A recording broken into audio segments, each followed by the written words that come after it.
ऐसा मैंने कुछ चैलेंजेस का इंतहाई इख्तिसार के साथ जिक्र किया। उस बीच में केपी में अचानक वज़ीर आला की तब्दीली और फिर नया नाम सुहेल आफरीदी और उनकी पहली तकरीर। क्या ऐसा सुहेल आफरीदी से के ज़रिए मैसेज देना मकसूद था खान साहब की जानिब से, जिसको देखकर वफाकी हुकूमत भी रद्द-ए-अमल दे रही थी, वहाँ की मुकामी सियासी जमातें भी उस पर नाला थीं? What went wrong? क्या मसला है उससे? देखिए जी, बात यह है कि कोई मसला, कोई ऐसा मसला नहीं है। इमरान खान साहब ने जब अली अमीन गंडापुर साहब को वज़ीर आला केपी बनाया था तो उनके पेश नज़र एक पूरा गेम प्लान था, और गेम प्लान ये था कि उनकी एस्टेब्लिशमेंट के साथ अगर कोई बातचीत होगी, मुफाहमत की बात होगी, तो अली अमीन गंडापुर साहब फैसिलिटेट करेंगे। ठीक। वो अकेले नहीं थे, इस मद में और भी कई होंगे, 5-7 बंदे थे जो एक्टिव थे। आज वो स्वाति साहब की भी आपने प्रेस कॉन्फ्रेंस में सुन रखी होगी, और बाकी बहुत सी बातें और भी पता है कि कौन कौन लोग हैं।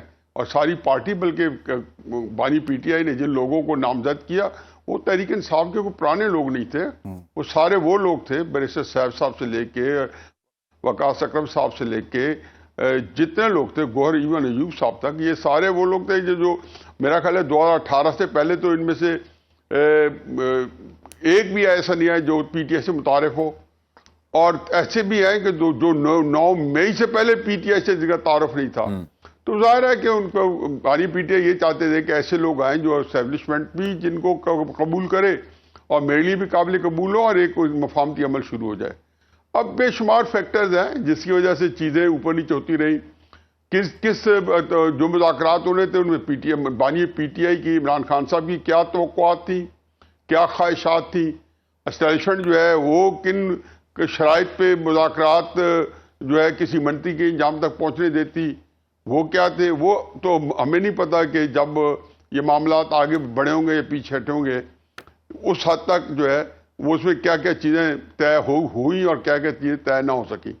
धीरे मुझे पता है कि 4-5 महीने से ये मालूम हो गया था कि एस्टेब्लिशमेंट जो इमरान खान साहब के दरमियान मुज़ाकरात हैं वो अब किसी जो है सिरे नहीं चढ़ रहे थे। ठीक है, बात ठीक है। और वो है। बेल में जो है किसी मुंह नहीं चढ़ रही थी। बिल्कुल ठीक। जब वो नहीं चढ़ रहे थे तो 4-5 महीने से पहले उन्होंने अपना मुखासमी बयानिया या टकराव वाला बयानिया उसको न पिजराई जो है उनको जो मिली उसको, और जो उनका मुफाहमती बयानिया था उसको उन्होंने पीछे डाल दिया और अली अमीन गंडापुर साहब की जगह फिर तो गोया मैं ये समझूंगा आपके तज्जिए में कि अगर अली अमीन के जरिए बातचीत या कोई राह निकालना मकसूद थी, वो नहीं निकली, तो फिर अब बदले में रद्द-ए-अमल में टकराव का इंतखाब किया जा रहा है बजरिया सुहेल खान आफरीदी। मतलब अब इमरान खान साहब की तो यही है कि जी आप ऐसा बंदा आया जाए जिसका एस्टेब्लिशमेंट से रब्ता ना हो। लेकिन ये फिर आपका सवाल आगे तो बताऊंगा कि आया वो इस पर्पज में इमरान खान साहब ये मैं आगे जाके, या कोई बंदा टकराव ले सकता है या मुतहम्मिल हो सकता है।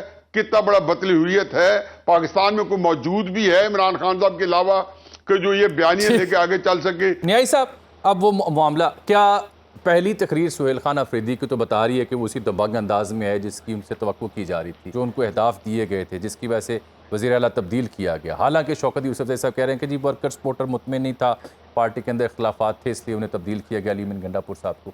लेकिन क्या सुहेल खान आफरीदी ये बोझ इस बयानिए का उठा पाएंगे, और अगर उठा पाएंगे तो फिर क्या चल पाएंगे? देखिए जी, शौकत यूसुफ साहब जो बातें कह रहे हैं मैं तो उसे 100% मुतफिक हूँ, लेकिन जो अगली बात है, जो आपका सवाल है, अली अमीन गंडापुर साहब ने कौन सी कोई नरम बातें की हैं?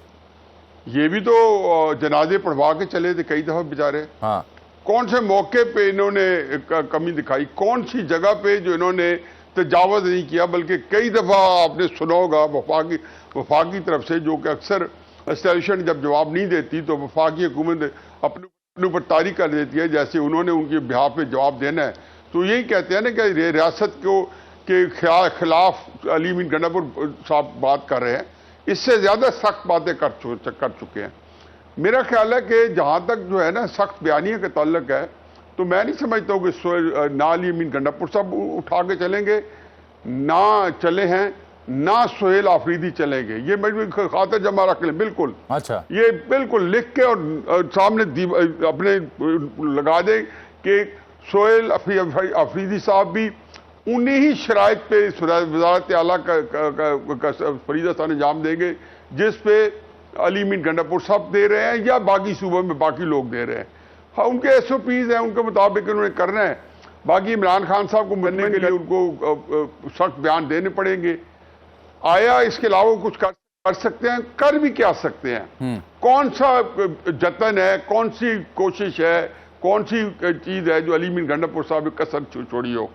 क्या उन्होंने तहरीकें ने चलाई? क्या वो KP से बंदे लेके नहीं निकले? क्या उन्होंने उसका कोई बंदोबस्त नहीं किया? कौन सी जगह अगर अब बंदे नहीं आए तो बंदे तो इमरान खान साहब की अपनी वल्वल अंगेज क़यादत में जब वो 25 मई को इस्लामाबाद आए थे तब भी नहीं आए थे।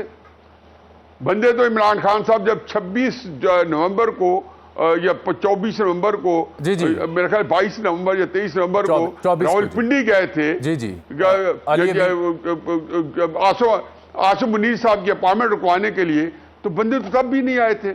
उनकी अपनी एक वल्वल अंगेज क़यादत मौजूद थी। तो ये कहना कि जी अब तहरीक तो उस वक्त चलेगी जब तक पीछे बंदे नहीं आएंगे।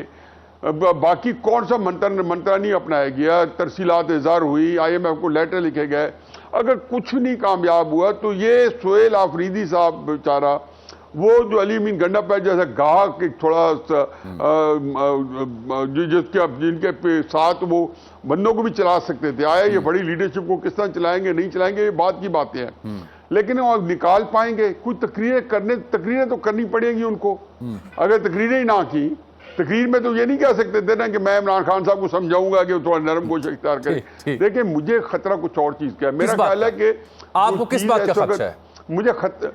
मुझे खतरा यह है कि इमरान खान साहब को इस वक्त पिछले 4-5 महीने से जो मैंने अपने कई कॉलम में निशानदेही की है, सारे कॉलम लेके इनडायरेक्टली मैं ये कहना चाहता था कि इस वक्त एस्टैब्लिशमेंट ने भी दरवाजे बंद कर दिए इमरान खान साहब को अप्रोच करने के, या वो उन लोगों को कॉल लेनी बंद कर दिए जो इमरान खान के साहब की बिहाफ में बात कर रहे थे, और इमरान खान साहब ने बंद कर दिए हैं।